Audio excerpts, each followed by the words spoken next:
Okay mga kamats, mga kaibigan, welcome back to another content. And for this video, pag-uusapan natin yung mga kapatid nating criminology student. Oh yeah, ako wala naman akong galit sa mga criminology student. Kaso ako yung experience ko kasi. Nung araw pa to, matagal na to. Kasi kung alam niyo yung ano diyan, ICT ha, hindi ICC, ICT.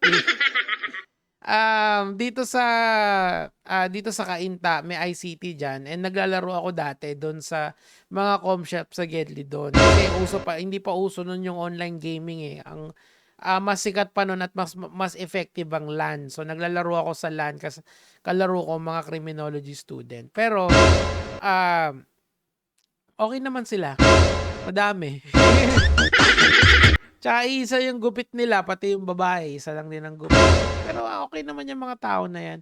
Meron lang talagang mga sinasabi nating bad actors na nagpapasama doon sa community at whole, di ba? So, ngayon, ang gagawin ko dito sa content na to, ite-trace ko kung bakit sila hini-hate ng mga tao ngayon. Pero, first things first, sa tingin ko naman, kung naaalala nyo yung mga criminology students and mga police noon na masyado silang political sa datingan. Di ba meron pang isang police na kinasuhan kasi nag-incite siya ng sedition. Yun yung allegation sa kanya. And as police, dapat apolitical ka and ang iyong sinusuportahan ay ang taong bayan. So regardless kung kadiliman or kasamaan ka, hindi dapat 'yun nangunguna kasi dapat para sa Pilipino ka, 'di ba? 'Yun dapat kasi ang trabaho ng pulis. Pero that is just what happened recently. Meron pang mga ibang mga recent galawan na kaya nag-build yung hate sa mga crim students.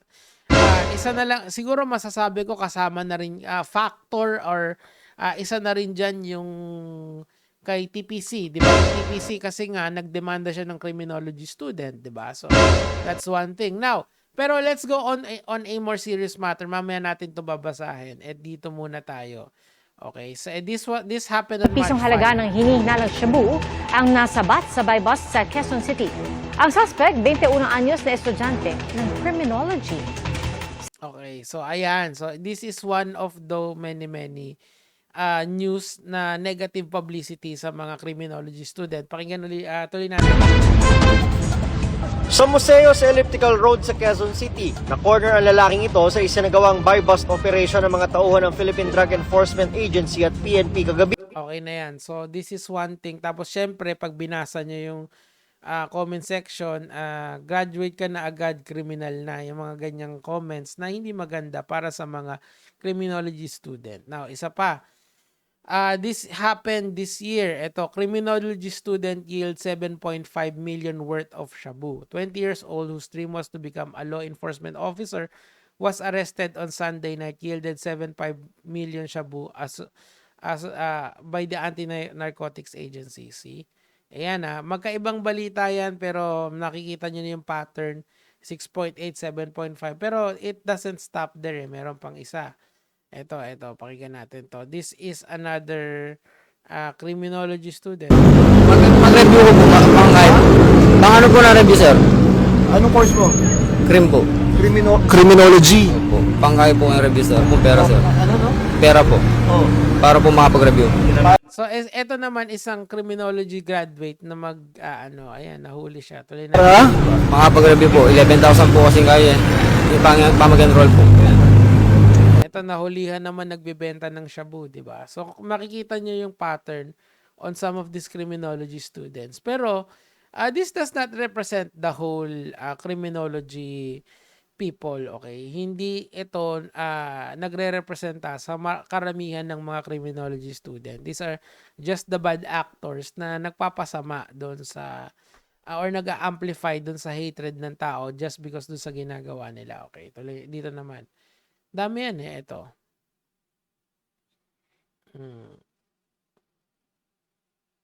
Ito, kita mo Ito naman, yung criminology student dito, ano natin Patay sa kuyog at saksak ang isang criminology graduate na humabol lang umano sa kumuha ng kanyang cellphone. Ayun, 'di ba? So dito naman mistaken identity 'to. Kaso pag pinakinggan mo kasi yung statement nung magkabilang panig, parang may something diyan eh. Ngayon, hindi na ako magde-delve dito kasi this is already in court. Alam niyo naman 'yan. Wag na tayong mag-comment diyan, pero sinasabi ko lang dito, miski dito sa ganitong klaseng balita, split yung tao. Okay? Kung bakit split 'yan, i-research nyo. Now, of course, after nitong mga pangyayari na to, nagkaroon ng parang meme, nagka-meme sa criminology student. Okay? About sa mga criminology student. Sisimulan muna natin dito. Ito muna. Dumaan to sa FYP ko, Mima. Tayong mga cream, wag na natin patulan ng ibang course because you're professionals. Minsan na tayo naging doktor, lawyer, prosecutor, judge, forensic, scientist, chemist, psychiatrist, jack of... Judge! Hindi naman, tingin ko naman hindi mali yan. Kasi nga, pag pulis ka, kailangan may alam ka sa lahat ng bagay. From pagiging... yung alam ng abogado, alam mo dapat yun. Yung mga basic ba, ganyan. Of course, your main job is law enforcement, pero lahat yan ay dapat alam mo. But you're not qualified to become a lawyer. Siguro, etong nag-post nito, medyo proud lang masyado sa sarili niya. Kasi hindi mo na mahanap yung content na to eh. Nagkakalat na lang siya sa internet. And after nyan, a slew of memes ang nangyari sa mga criminology student. Ito, pakinggan natin to. Mali pa yung pa-print. So, isa sa mga memes ng mga tao ngayon sa kanila is hindi daw marunong sa computer. Hindi naman totoo yan. As someone na almost everyday kung nakakalaro yung mga criminology student ng Dota, marunong naman sila, di ba? Lagi silang nasa com shop. Ano yan? Kalokohan yan. Talagang walang kwenta talaga. Now, meron pa dyan eh, yung A4. Asan ba yung criminology A4? A4. Ayan. Nakakatawa to eh. Tangina, nakakainis to eh. Asan ba yan? Criminology student. Print. Criminology student pa-print. Hindi ko makita. Kasi ano yan eh. Ang nagpauso nun si mentor eh. Nakita ko, niloloko niya yung mga criminology eh. Hindi ko na makita. Pa-print. A4. Ba't ano yan? A4. A4 Apple. Yun yung joke doon eh. Pero gusto kong makita niya eh. Na OOC ako eh. Ito. Boss, paprint. Hi, sir. Sige po. Ang context nito, medyo tinanggal niya yung context ni Idol eh. Pero ang context talaga nito, yung criminology student. For? Apple po. Boss, paprint na lang. Putang ina eh. A for Apple. Okay. A for Apple. ABC. You're adorable. Now, merong nagtanggol sa criminology student kaso na-debunk siya ng internet. Ngayon, na-debunk siya kasi according to this post, galing daw sa ChatGPT yung sagot ni Crim Students. Okay, pakinggan natin. Pwede naman kayo kasing sumagot galing sa puso eh. Pwede naman yun. Mas maganda nga yun eh. Tuloy natin. To answer that question, I think shaming criminology students or any course for that matter says more about the person doing the shaming than those being targeted. Intelligence isn't just about knowing how to convert files or understand. Yung convert files. Hindi daw kasi alam ng Crims yung PPT, yung .ppt PowerPoint, .docx sa Word.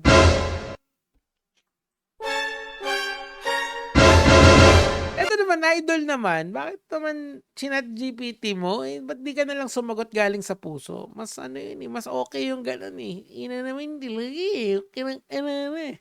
Understanding arithmetic sequences. It's also about the character.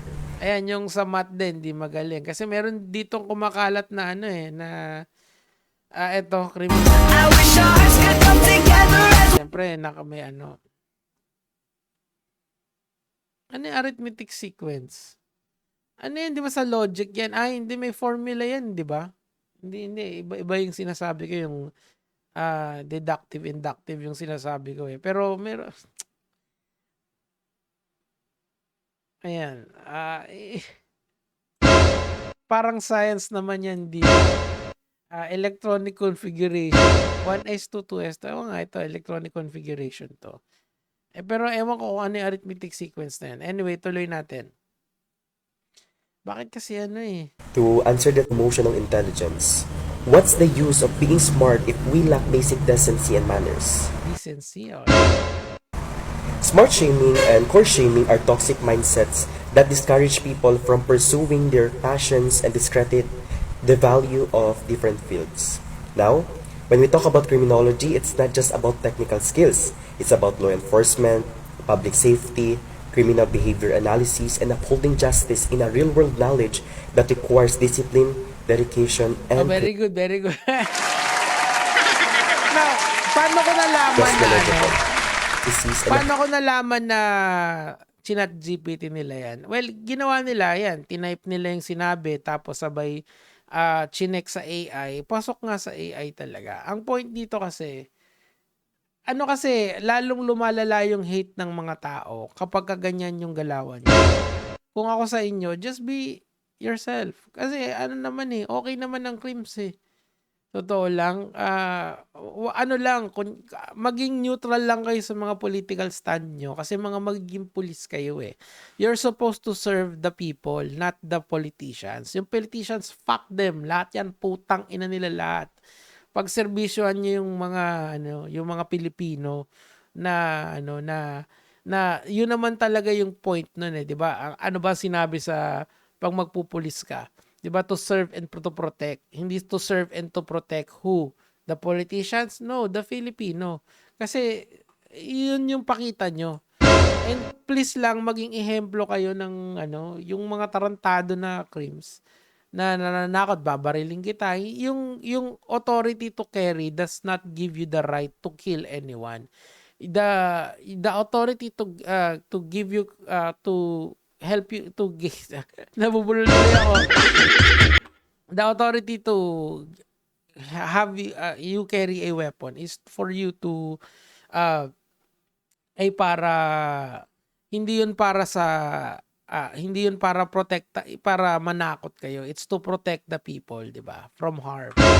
Don't be the cause of the hatred, 'di ba? And low-key lang talaga. Alam ko naman na yung mga bad apples lang talaga or yung mga bad actors lang talaga yung mga nagpapasama nito, yung mga nahuhuli, 'di ba? Yun talaga yung mga mali. So, kay Kuya naman dito sa wag naman speak from the heart. Anyway, yun lang naman yung sa akin for today, mga lods.